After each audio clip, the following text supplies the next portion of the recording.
Number 1, when he knows about love languages. If he knows what love languages are, that means that he knows how he wants to be loved, which from my experience is very rare in men. And when you tell him yours, that means he's going to know exactly how to show you love.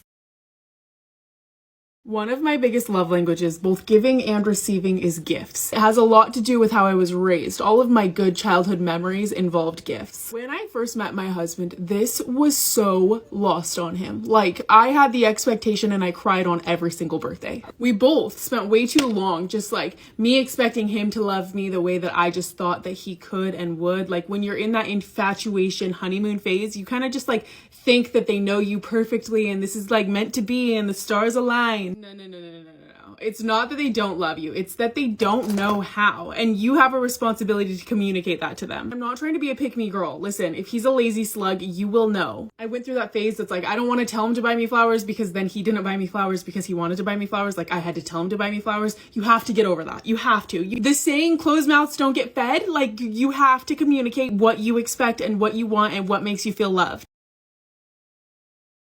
I'm a big handwritten card girl. I love getting handwritten cards. I love them for Christmas, for birthdays, for holidays, for Valentine's Day. I was dating my ex and I told him very early on that I don't really need presents. I don't really care about other things, but I love getting handwritten cards on special occasions. So Christmas rolls around and he buys me like a piano music box and no card. I'm very grateful and I remind him again, hey, my birthday's coming up. I would really love to have a card. And my birthday comes up in January and no card. He made a very lovely scrapbook and it was great, but it just started to feel like he wasn't listening to me. So I reminded him again and I said, for Valentine's Day, I'd really love to get a card from you. And Valentine's Day rolls around and he gets me edible arrangements and a teddy bear and there still wasn't a card. And I remember crying and being really upset. You don't know what's best for your partner and you don't know what they want. Maybe they don't care about flowers. Maybe they don't care about presents and all they want is a small thing. I also try to really pay attention to when he mentions things that he does want so I can buy them for him even if I think they're really dumb. I remember being out with my ex-husband and a group of people one time, and this random guy came up to me and said, wow, you're beautiful. And my ex-husband stepped in and said, yeah, she's beautiful and she's my wife. And immediately I broke down crying because that was one of maybe 3 times out of 7 years I ever heard him say anything like that. And being someone whose love languages are words of affirmation and physical touch, and being with somebody who is emotionally closed off and not affectionate, it was extremely lonely in my marriage. So especially if her love language is words of affirmation, it is so important for her to hear those things from you. Many people don't want to go on dates because of the cost associated with it, but a date does not have to be expensive for it to be special and memorable. The first is to go play sports. My boyfriend and I will go to this big park near us and we will play like soccer, volleyball, basketball, anything like that. We get super competitive and it's super fun and a great workout, and then the loser buys the winner something at the end. But something small like ice cream. Another thing is to go on a picnic.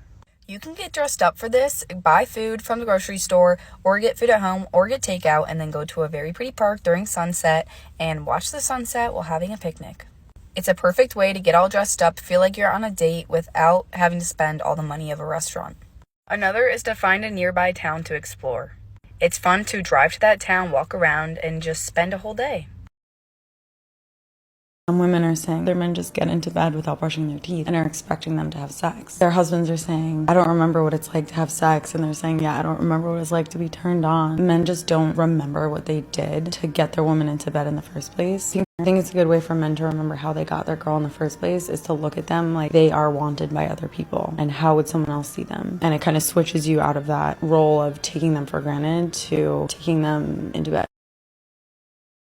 So when you're in your beautiful feminine energy, your man is in his healthy masculine energy, you two are drawn together like magnets. There's romance, there's passion, and there's very strong attraction.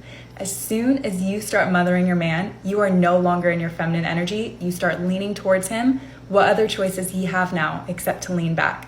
This puts him out of his masculine energy. The relationship polarity balance is off and the attraction is now very weak. Your man already has a mother. You can tell if a woman is truly in her feminine energy based on the way that she is dressed. And a lot of the women that I work with, their style begins to change over time. They start dressing in a way that's more classy. It's because of this one thing. The more you are in your feminine energy, the more you view your body as being sacred, meaning you do not dress in a way that's super revealing or provocative. Have no expectation of where it's going to go beyond the date. There's so many other good things to focus on besides whether or not this person's going to be the love of your life. You're learning something new about the person, maybe even learning something new about yourself. Maybe it's just about trying a new place you haven't been to. Maybe it's just for a funny story for your friends. It's not that deep. It doesn't have to be that deep. Just enjoy yourself. And when you stay open-minded, you're more likely to attract pleasant surprises.